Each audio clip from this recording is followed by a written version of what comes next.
nagpasya ang Iglesia ni Cristo na isagawa itong National Rally for Peace sapagkat nararamdaman namin at nakikita na kailangan na sabihin sa sambayan ng Pilipino, pabalikin natin sa kapayapaan, papanumbalikin natin ang pagkakaisa sapagkat malala ang mga suliranin ng ating bansa.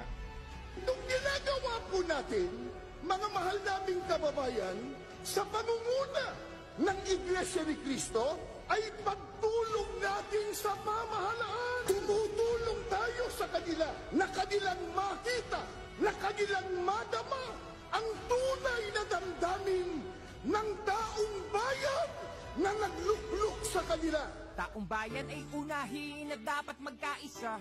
Ayusin ang mga problema ng ating bansa. Ang galit ay alisin at dapat magkasundo. Kung payapa ang ating bansa, aasenso nga tayo. Taong bayan ay unahin at dapat magkaisa. Itigil ang pag-aaway at ang pagkakagulo. Ang galit ay alisin at dapat magkasundo. Kung payapa ang ating bansa, aasenso nga tayo. Sa paniniwala ko po, napapanahon po ito sapagkat po bilang mamamayang Pilipino ng ating bansa, hindi lang po para sa mga kapatid sa iglesia, para sa buong Pilipino. Gusto ko po na lumaki yung mga anak ko na payapa po ang ating bansa. Isantabi po muna nila yung mga personal issue at unahin po ang ating bansa. Kriminalidad, hindi mabuting panoorin na puro na lang kampihan, kaliwat ka ng batikos, kabi-kabilang alitan ng dapat asikasuhin at kailangang malunasan ng mga problemang nagpapahirap sa ating bayan. Magkaisa na lahat. Kasi kung tayo watak-watak, walang mangyayari sa bansa natin. Kundi puro gulo, puro away, walang mangyayari.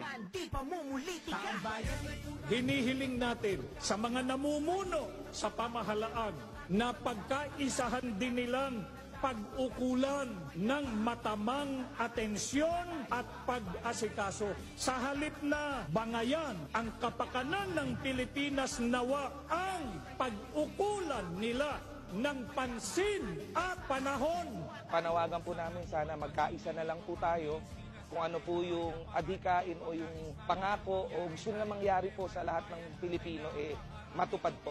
Set aside natin yung difference natin para by the end of the day, pare-pareho tayo Pilipino. Mag-focus po ang gobyerno sa iba't ibang uri ng suliranin at problema po ng bansang Pilipinas. Kailangan din po ng mga nanunungkulan sa ating bansa na may nagpapaalala sa kanila kung ano ang dapat na iprioridad sa kanilang panunungkulan sa ating gobyerno. Ang bayan ay unahin at dapat magkaisa.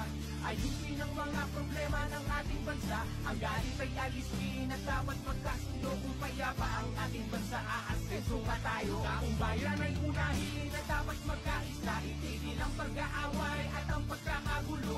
Ang galit ay alisin at dapat magkasundo. Kung payapa ang ating bansa, aasenso nga tayo. Mamamayan ang unahin, huwag sarili. Problema'y lutasin, huwag palakihin. Magkaisa tayo, magkaroon tayo ng kapayapaan sapagkat pag hindi tayo nagkaisa at walang kapayapaan, yung mga problema natin ngayon sa halip na malunasan ay lalong lalala, lalong tatagal. Kailangan na malunasan yung mabibigat na problema.